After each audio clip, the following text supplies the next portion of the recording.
Hey, we're live, guys. We're live. I'm Jeff with eBay Addicts, and today my guest is West Coast Goodz. How are you doing today? Pretty good, pretty good. Thanks for asking. And yourself?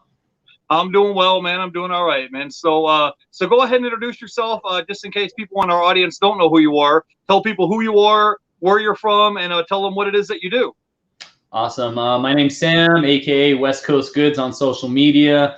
I've been reselling since about 2007, so going on about 15 years now. Primarily started on eBay, still focuses on eBay. Been doing Amazon for like 5, 6 years. Um, what else? And you got. I've been catching. Whenever I'm usually a night person, but whenever I catch you, sometimes I catch you in the mornings, and you have like these like morning motivational talks to try to get people's butt in gear. So, and then I saw your photos on Instagram. You guys had like a whole Christmas tree of like boxes that you had like set up in a pattern of a Christmas tree. And I think I was following you on Instagram for a while, and then you guys had put out a couple of YouTube videos, and I guess you took a break from YouTube. But I'm following you guys on YouTube and Instagram.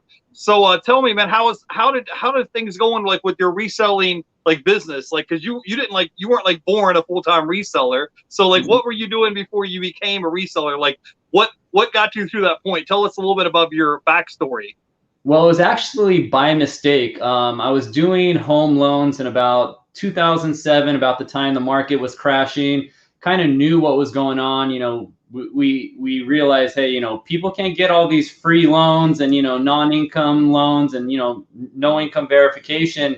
Something's going to happen. So about the time Countrywide was crashing, I had bought an old school BlackBerry PDA cell phone, like the old black and white ones, and I really didn't like it. I couldn't figure out how to use it, so I put it up on eBay, and within 3 days, like I made $50 profit, and I was like, what just happened here? And this was, in 2007, there was no buy it now, there was no sold comps, so it kind of just, happened. I just wanted to get rid of it, but I knew I had something there, so I think we spent about $1,500 on phones, tried it again. We bought them on eBay and Craigslist and auctions and reflipped them, and like I doubled my money again in like 2 to 3 weeks. So at this time, my wife was the secretary at this company. We were dating. I was like, we had $5,000 to $6,000 saved up. I had a big commission check, and I kind of had to just break it down with her and be like, hey, this is what's happening. My job security isn't there. Do you mind if we invest it all and kind of just go all in?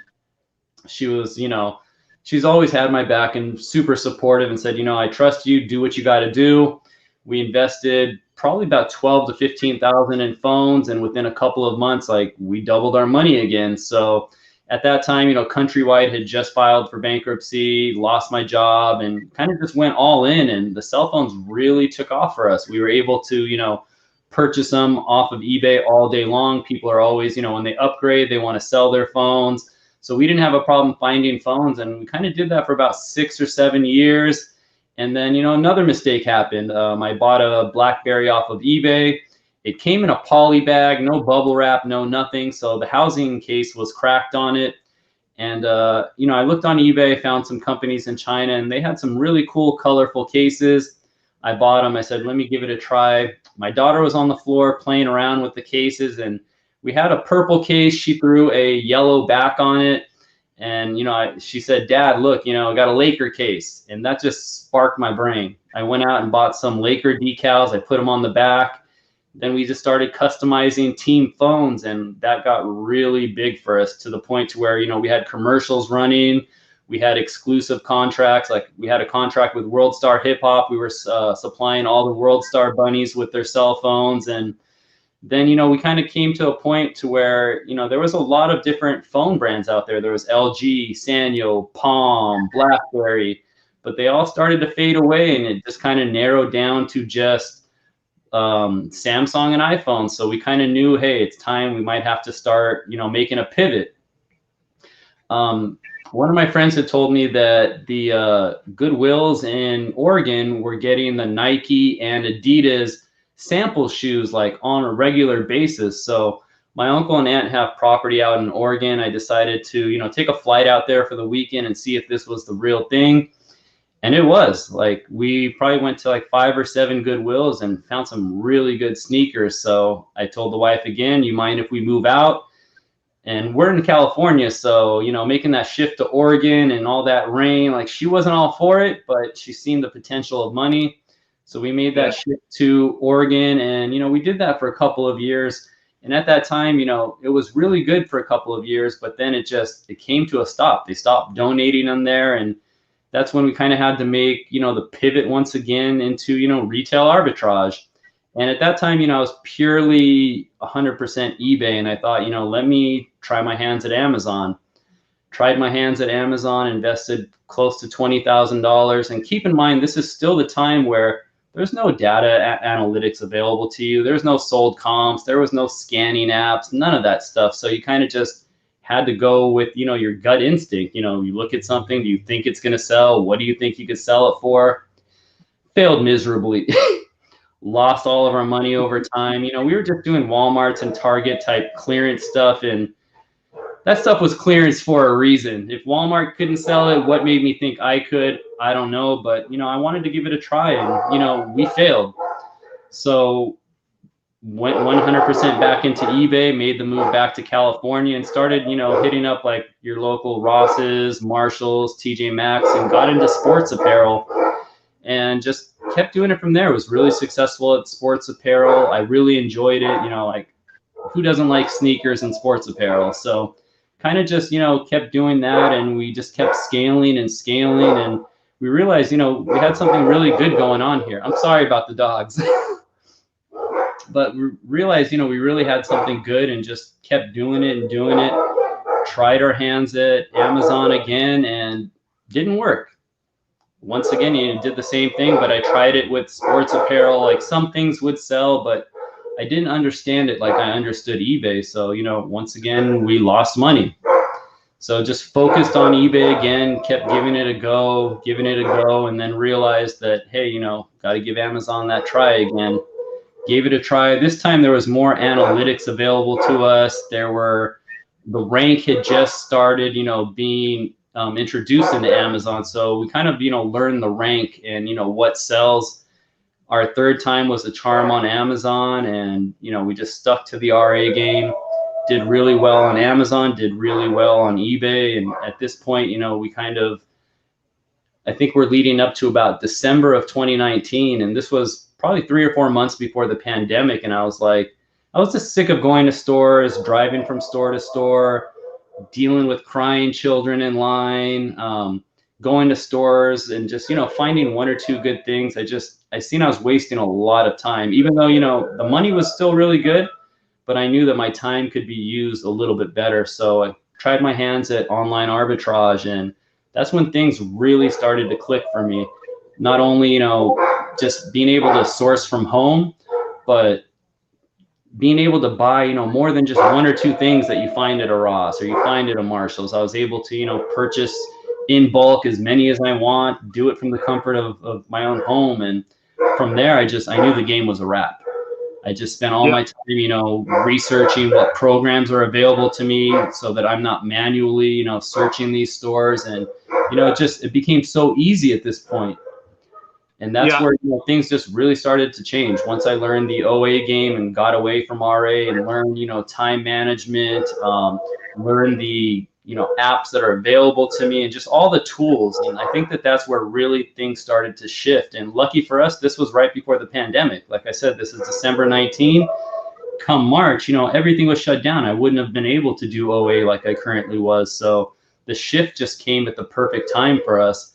And then, you know, with the pandemic hitting, you know, people were, you know, check to check, a lot of people losing their jobs. So we had to shift into, you know, focus on what people wanted at home. You know, at the time, not everyone had, you know, a camera on their computer. Not everyone needed thermometers. There was just so many things to shift into that's kind of just the way that we led through 2020. And everything that's happened in our reselling journeys just kind of happened right before it needed to and at the perfect time, and just nothing was planned. It always just happened.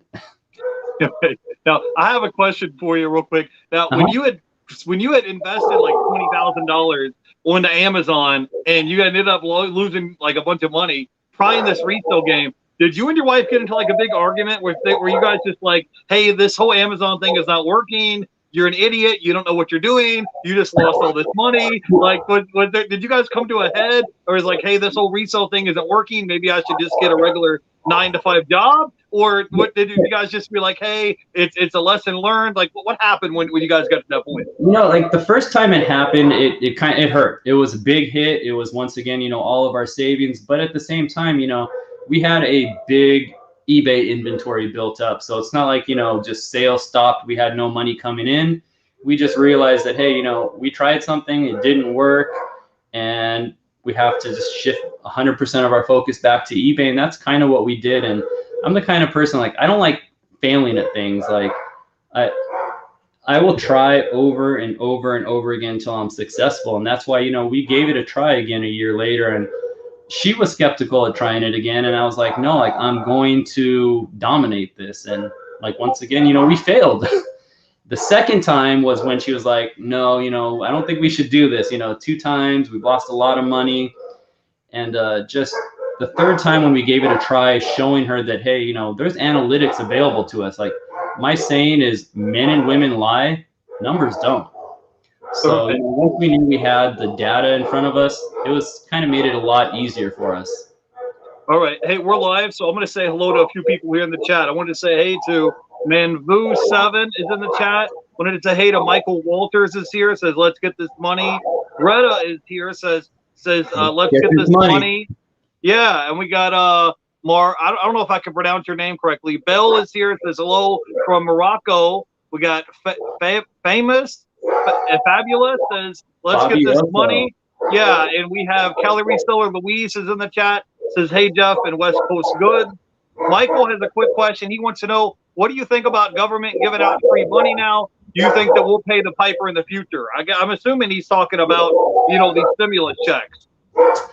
You know what? I think they're printing way too much money, and I couldn't imagine us running a business like the government runs it. I mean, imagine just spending without thinking how to repay. I mean, it's a recipe for disaster. You kind of see, you know, with them raising the minimum wage right now, you see that that's, you know, causing gas to go up, food to go up, milk to go up. Then you see where the stock market is today. Then you see what's happening to crypto. So all the signs of printing all this money is headed in a really bad direction.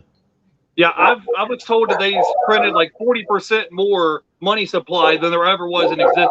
So you can't like blow air in a balloon without it popping. Sooner or later, it's going to cause inflation. The gas of groceries, cell phone bill, car insurance, gasoline, everything's going to start going up because you're expanding the money supply. So maybe, you know, before a gallon of milk might have been $2. In the future, it may be $5 or $6. That's just, you know, if you look in the past 100 years, the cost of, let's say your grandparents used to be able to get a candy bar for a nickel. Where can you go to the grocery store and get a candy bar for a nickel now? Or a can of soda for a quarter?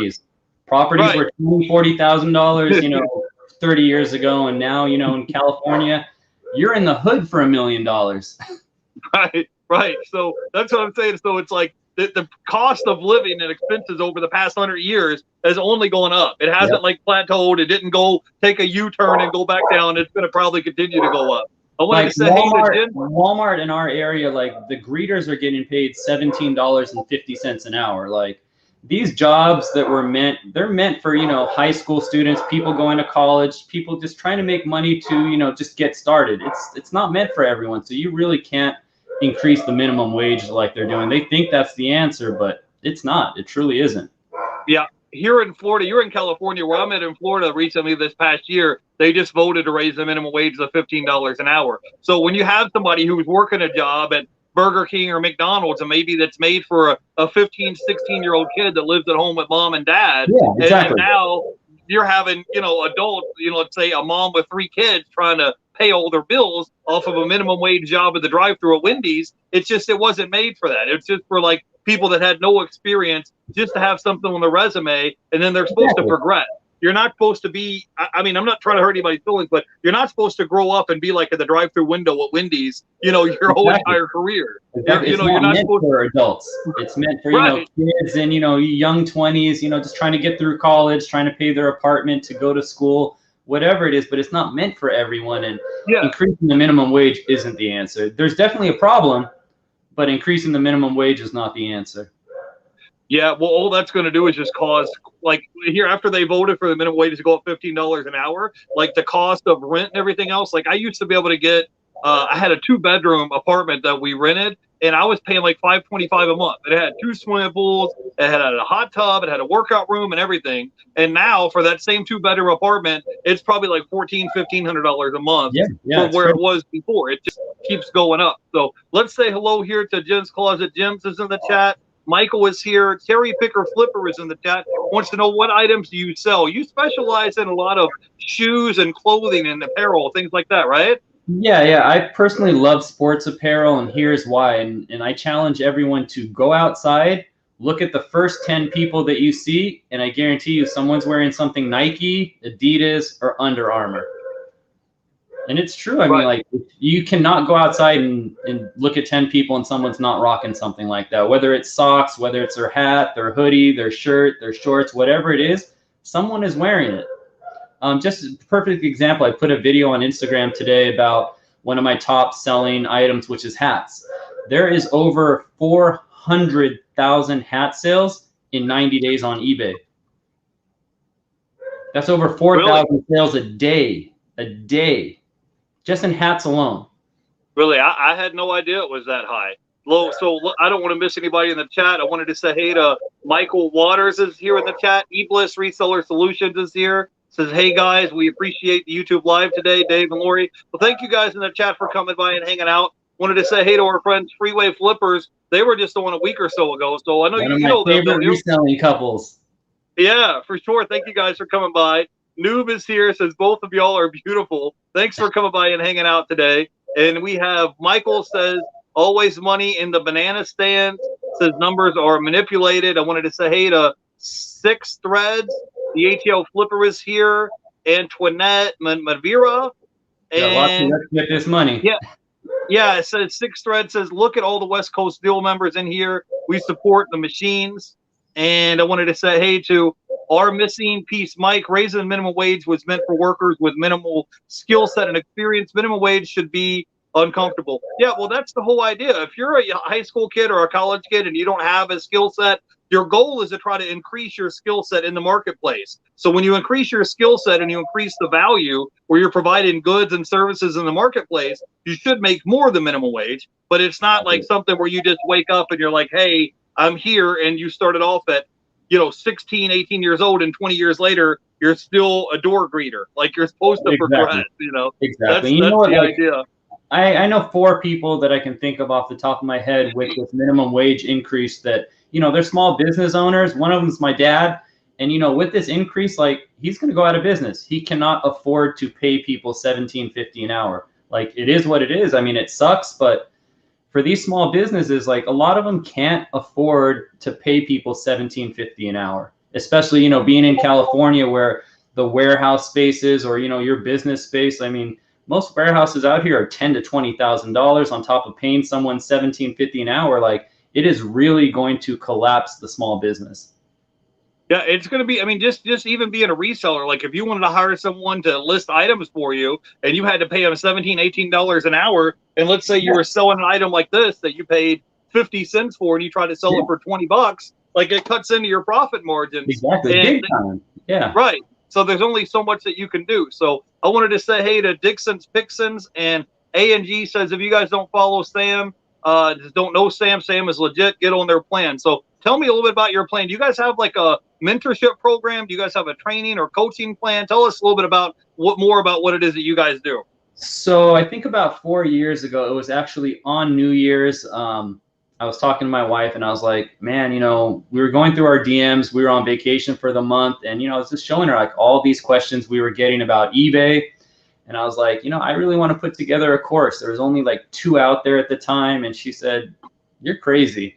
I went on Instagram. I put something on my story about running a course, booked it out in the first 3 hours. I was like, holy shit, I hadn't even put the course together. I just put it out there to get a feel, and it just booked out. So we started just teaching eBay. We put together a 2-week course that's 10 days, about 150 videos teaching eBay from beginning to end. And then I met someone that was in my course who had been reselling for now going on 20 years. And we were in a bunch of other groups together. And, you know, we just started chasing the bolos like everyone else and realizing that, hey, you know, we're losing money on a lot of these bolos because so many people hopping on them, causing the price to tank. And, you know, we realized there was, you know, things we liked and things we didn't. And we figured, you know, let's go ahead and put a group together. And she said, you're crazy. We went ahead and did it, and it started doing well. Wasn't too, you know, we were just learning from our mistakes. And then at this time, you know, we were catching a lot of slack on Instagram. So I came to the point where I was like, you know, I got to I had to unfollow everyone, made the switch to Twitter. And, you know, I started learning about Gumroad. I was hearing a lot about it and affiliate marketing. And I was just thinking, you know, how can I implement this into reselling to, you know, make money myself and help others make money? So I just started following all the successful people, reaching out to them, asking the right questions, paying them to mentor me. And I think it was about 54 weeks ago, it was like a year, just a couple of weeks ago. And we had introduced affiliate marketing into our group. And by the end of last year, we paid out $100,000 to our members in affiliate commissions. And this year, you know, we're on track to do $150,000 to our members.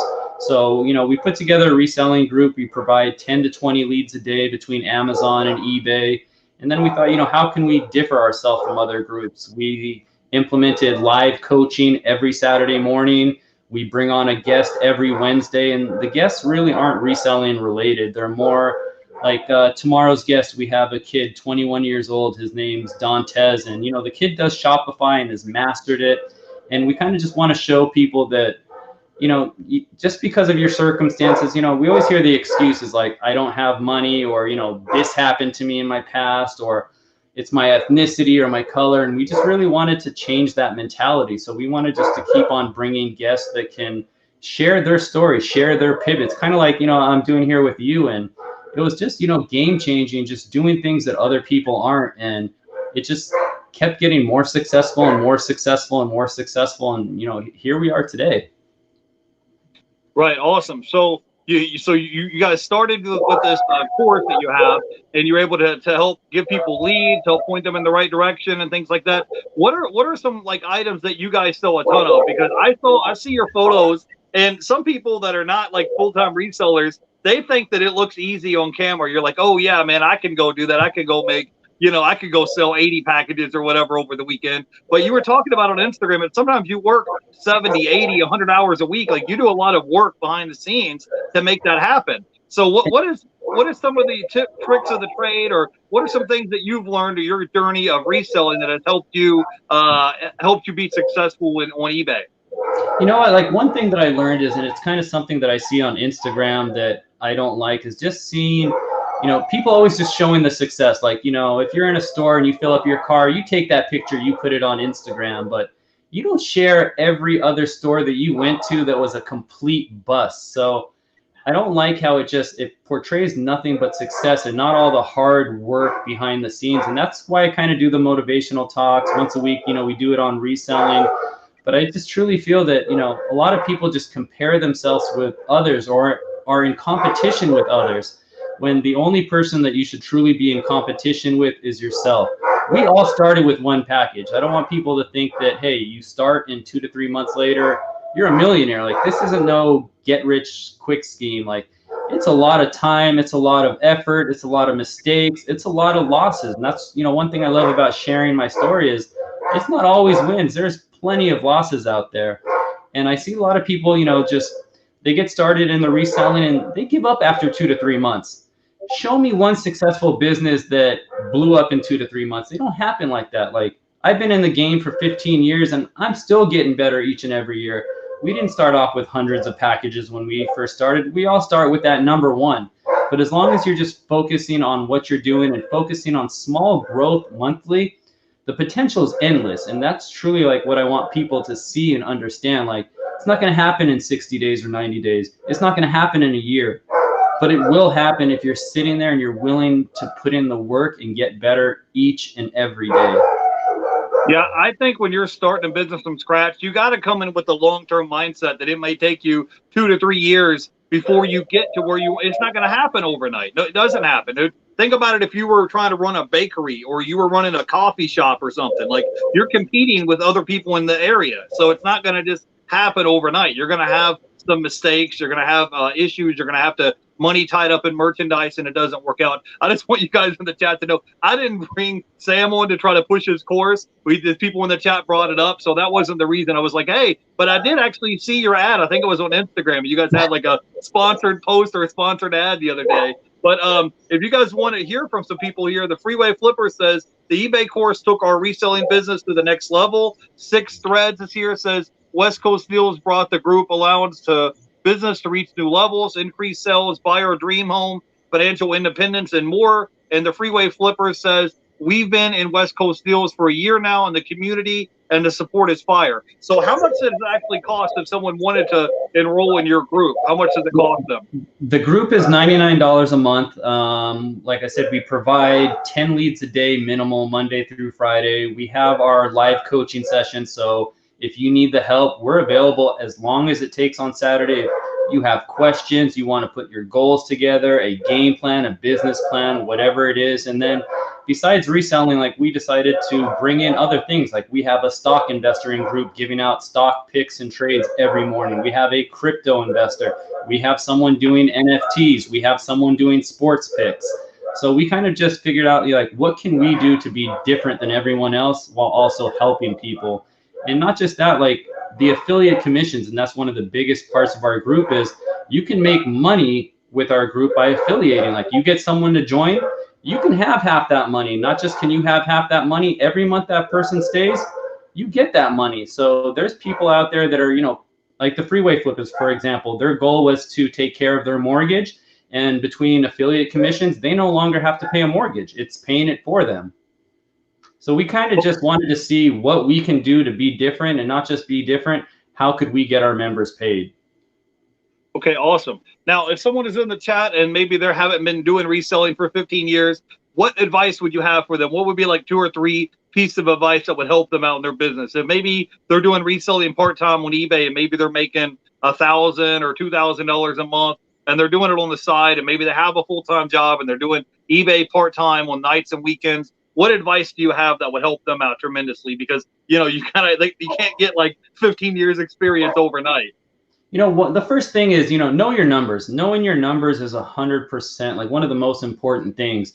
You need to know exactly what you're making so that you can know how to increase it. If you don't know your numbers, that's one of the biggest mistakes, that people are making. You have to know your numbers.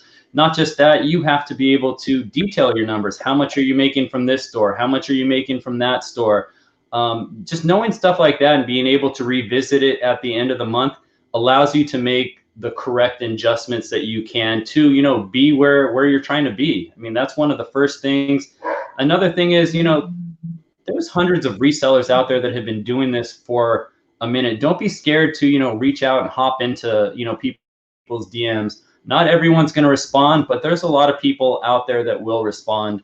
And number 3 is it's organization. And that's something that I kind of just barely implemented into what I was doing recently, from time blocking. I was wasting a lot of time just scattered all over the place between this business, and this business. But when I learned to, focus on my top 2 earners, put everything else to the side and just time block, that was game changing for me.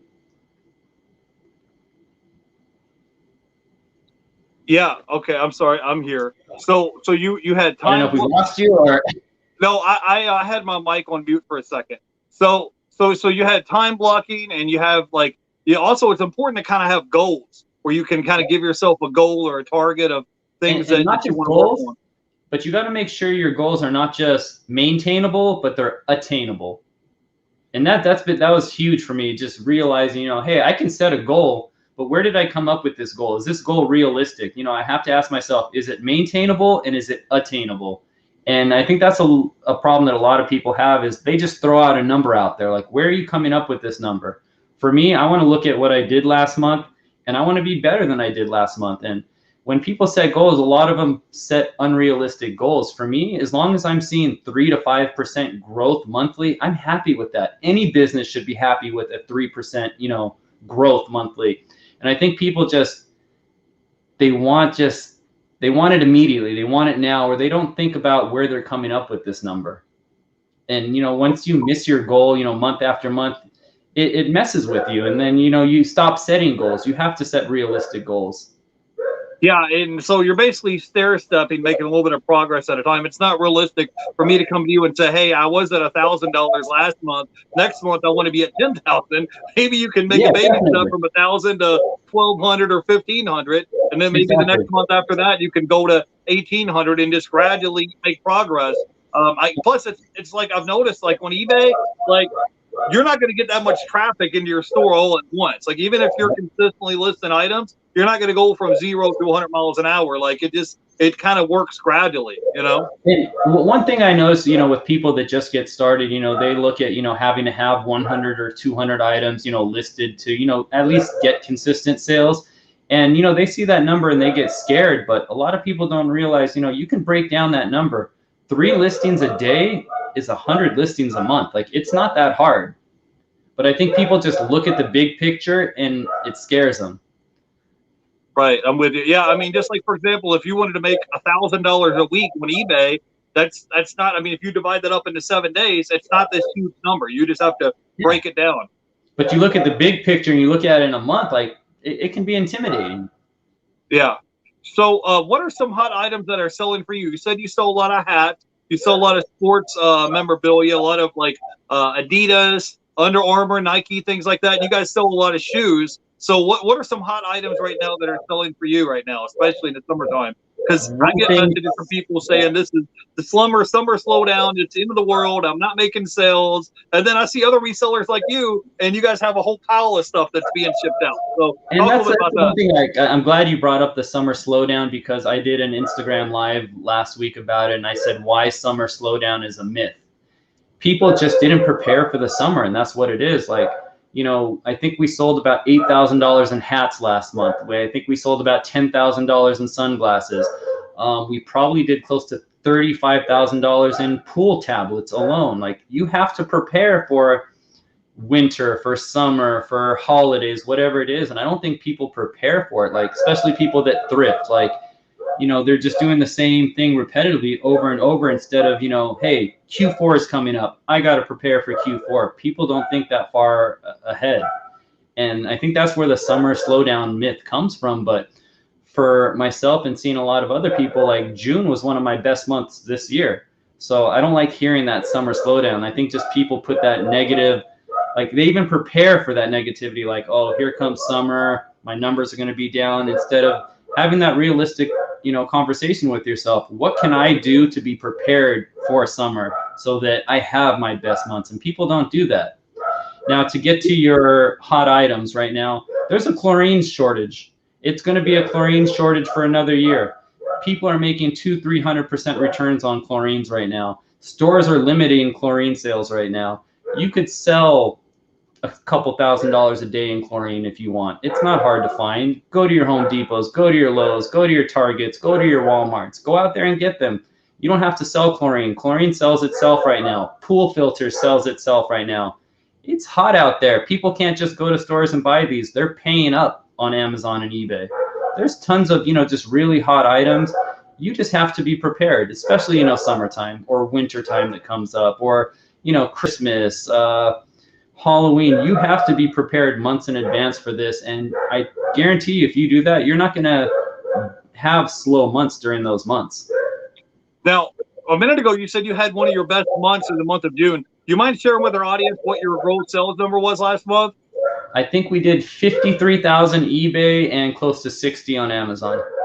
Right. So the work can be done if you're willing to put the work in. And one of the big things I talk about is reinvesting your capital back into your business. So, you know, that's kind of important as well. And you said that you were in the business of buying big bulk lots of merchandise. So it's like it would be difficult for you to sell, you know, $8,000 worth of sunglasses or whatever of hats if you didn't have them in stock.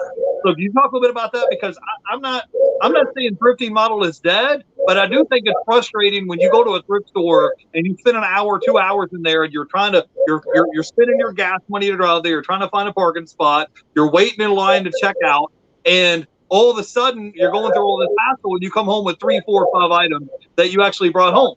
So maybe you could turn your $5 into $50 or whatever, but how much was your time worth of you actually running from one thrift store to another versus you ordering a big bulk lot of merchandise and it shows up at your front door? So can you talk a little bit about that? Because I feel like that's a big game changer for people. Yeah, you know, one thing that I realized with that, and it's something that I kind of started implementing myself, is just being patient. Like, I don't mind spending an entire day researching one hot item. And what I mean, I don't mean like bolo when I say a hot item. I just mean something that's consistently selling. Like, before I was just, you know, scrolling through websites, looking at things to sell, to where now I don't mind spending an entire day or two to find one item that I know is going to consistently sell and, you know, be able to sell it over repetitively. And I think that that's something that a lot of people don't do. Like, they'll just sit there and scroll through things, or if you're doing RA, you know, you're just sitting here going through racks instead of just asking yourself, like, hey, like I said for hats, for example, there's 400,000 sales in 90 days on Amazon, on eBay. So I know that this thing is selling like thousands of times a day. Let me spend my entire day looking at what people are buying, looking through those sold comps, looking at the teams people are buying.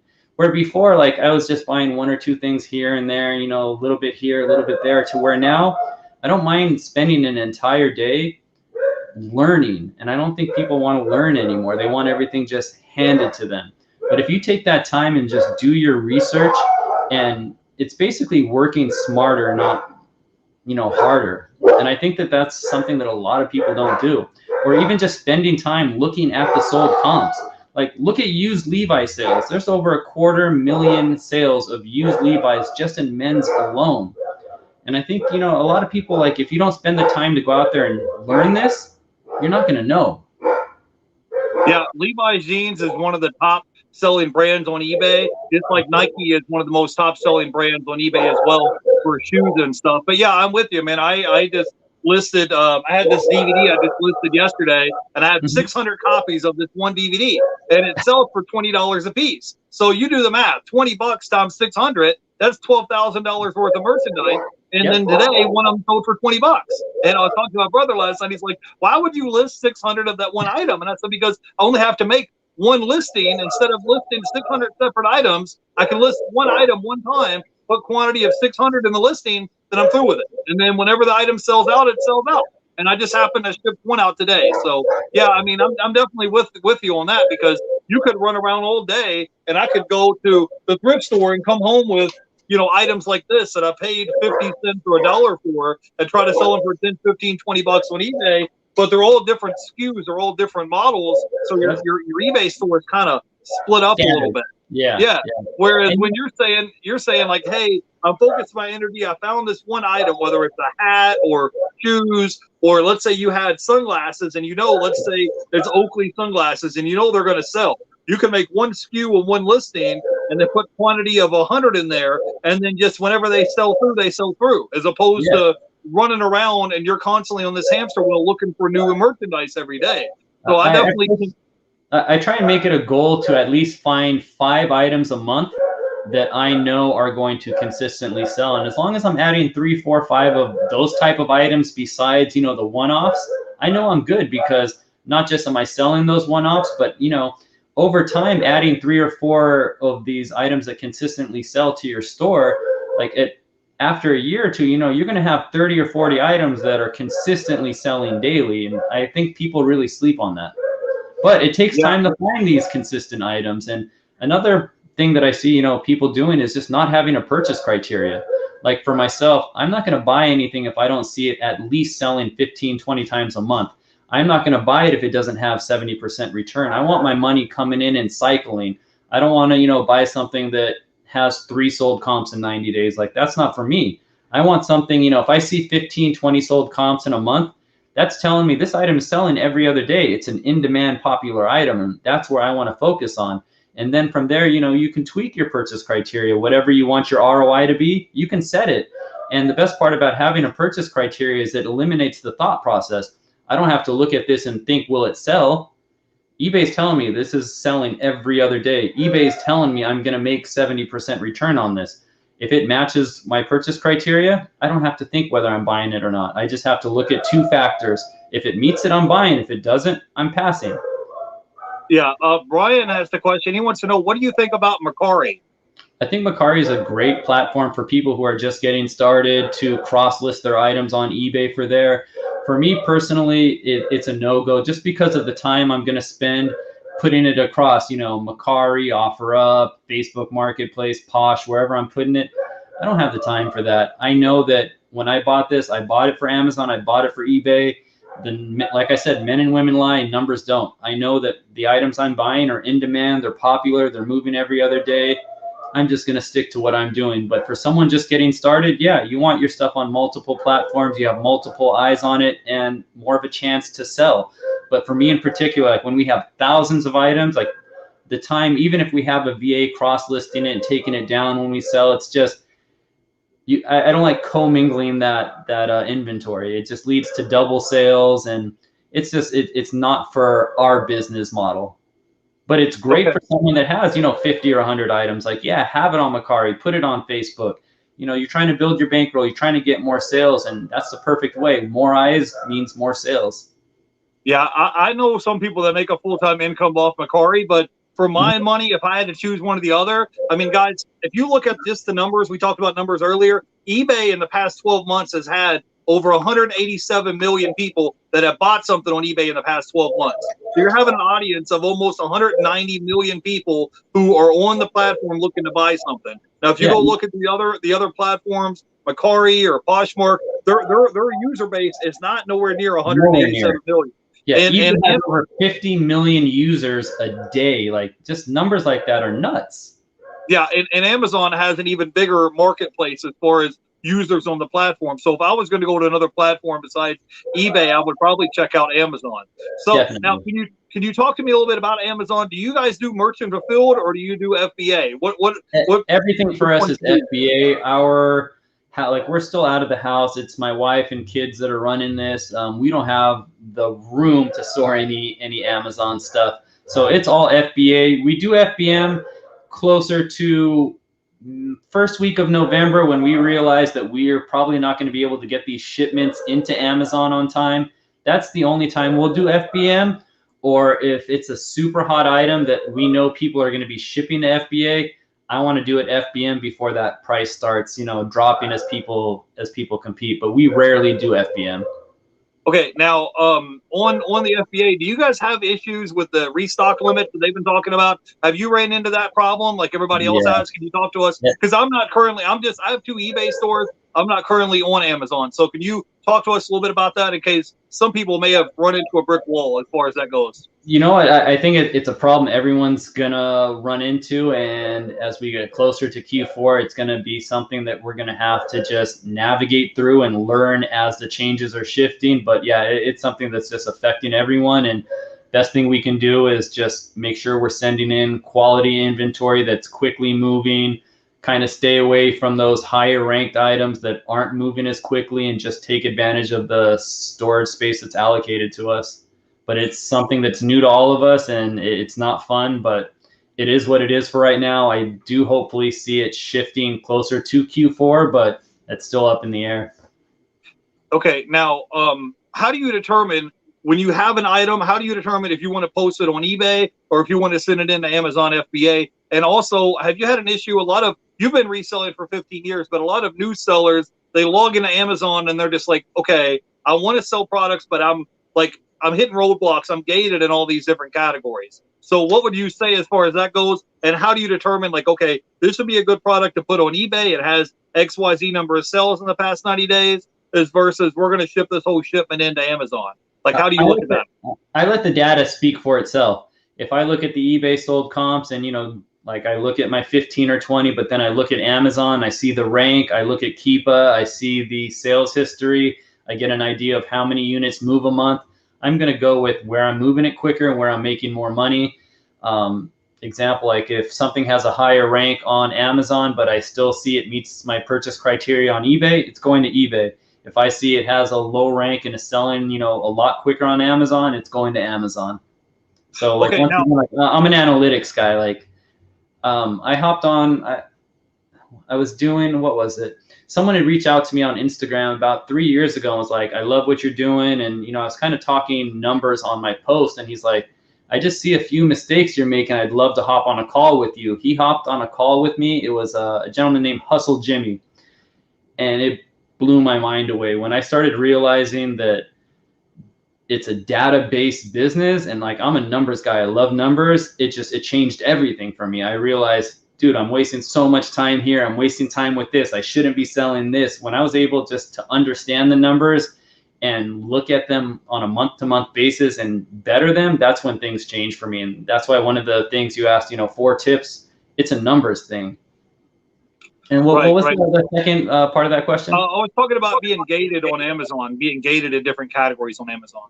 It's something that, all new sellers are going to have to, deal with. It is what it is. The best way to learn what you're gated in, what you're not gated in, is just to get out in them stores, scan, learn what you can sell, learn what you can't sell, get started, ship what you can't sell, focus on your metrics, build, keep prove yourself to Amazon. Some things will start auto ungating, but I also think a lot of people don't realize that, hey, go find yourself a wholesaler that is selling these items, make a purchase from them.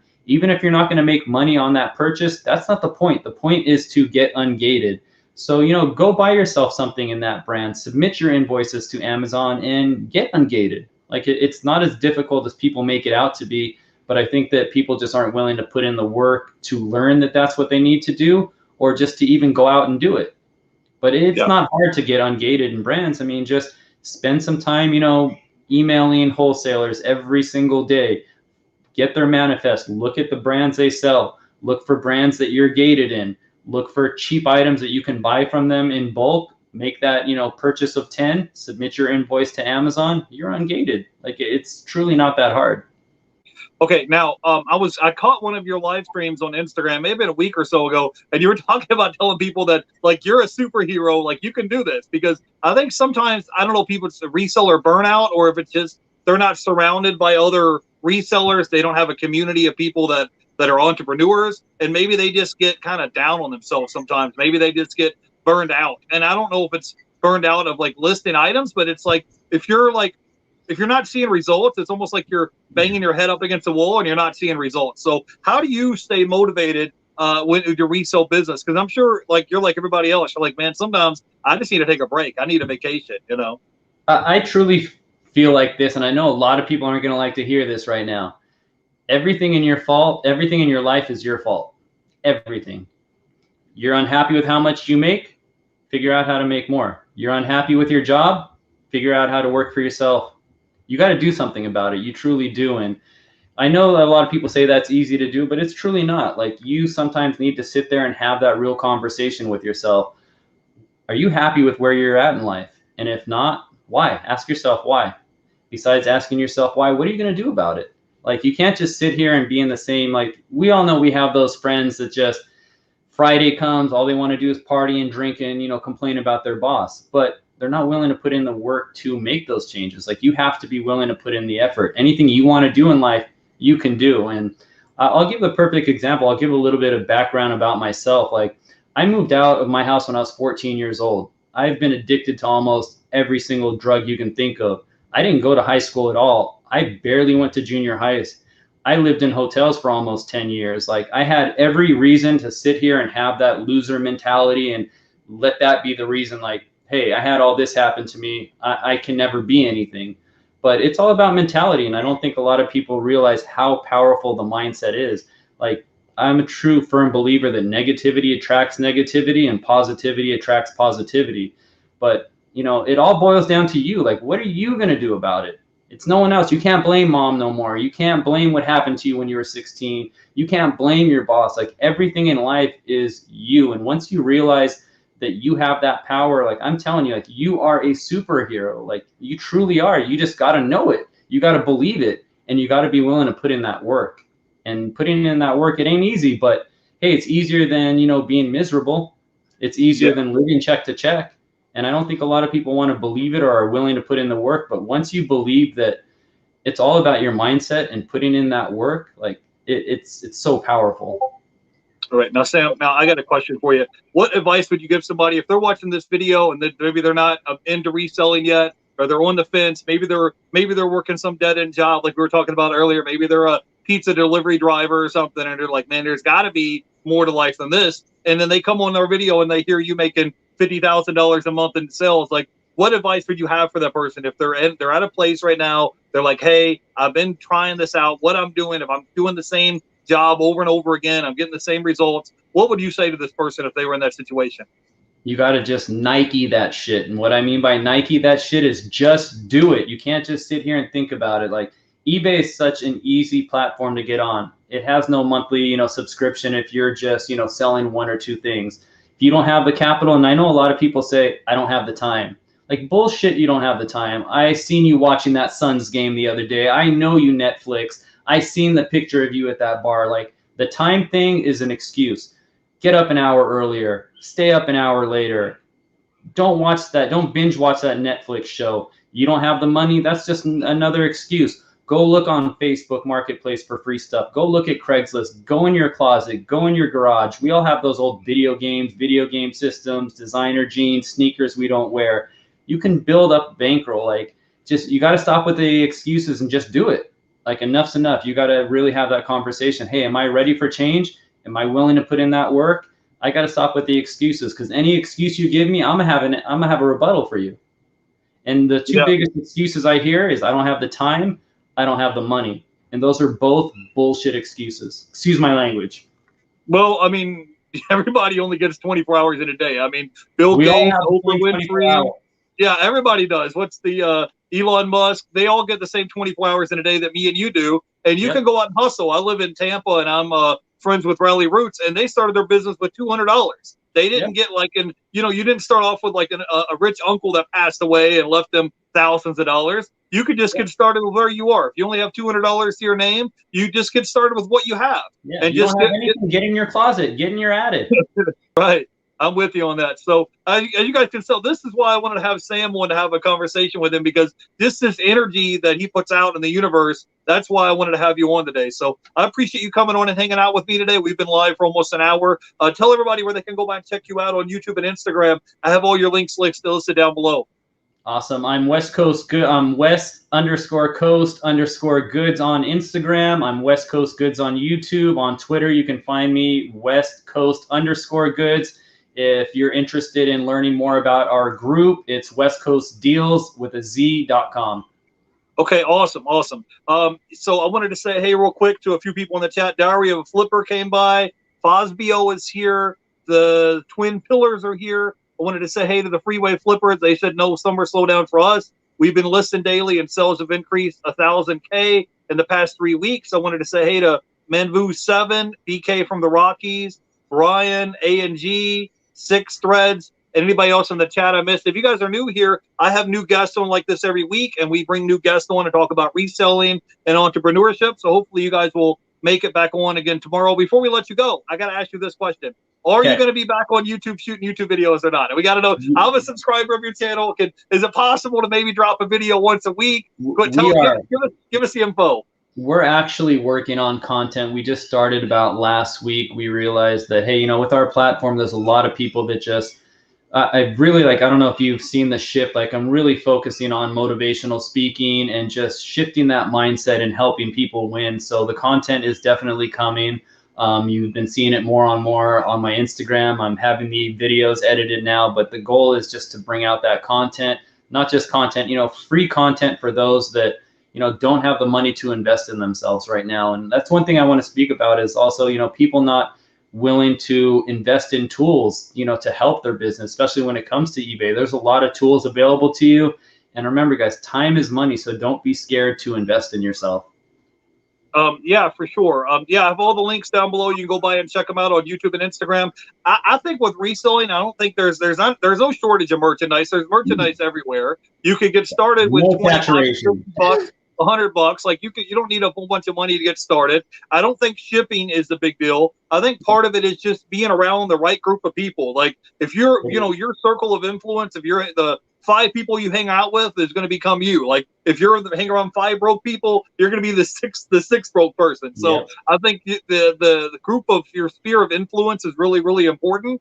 And I think maybe just being around like-minded people, staying motivated, I think that probably helps more than anything. Go ahead. And not just in real life. I think a lot of people have that twisted, like, sometimes, you know, you're going to have to cut certain people out of your life and surround yourself with positive people, but not just in the real world. On social media, too, a lot of us can get dragged into negativity or wasting time following things that we shouldn't. And who you surround yourself with on social media can also, you know, rub off on you. Like, you can't be around that negativity or, you know, those people that are just, you know, following the Instagram models and, you know, wasting time there. Like, you really have to, you can surround yourself with stuff like that, or you can surround yourself with just positive content and a positive community, but you are what you surround yourself with. Yeah, for sure. So anyways, you guys get a chance, go follow our guest here, West Coast Goodz. All his links are down below. Go give him a follow on YouTube and Instagram. And you have some final thoughts, and then we'll let you go, buddy. Believe in yourself and don't be scared to, you know, not bet on yourself. I mean, like I said, once again, it always going to boil down to you. You have more power than you believe. And once you start believing that, your life will change. Okay, awesome. All right, guys. Well, thanks everybody in the chat for hanging out with us. I want to thank our guest, West Coast Goodz, for coming on and hanging out with us. And hopefully you'll come back on again sometime. If you guys come by and hang out with me tomorrow, 4 o'clock, I have a new guest who's going to be on tomorrow. His name is Infinite Flips. He'll be on tomorrow afternoon at 4 o'clock Eastern. So if you guys want to come by and hang out, I'll see you then. Till then, you guys have a great day, and I'll see you tomorrow. Bye, everybody. Thanks for having me.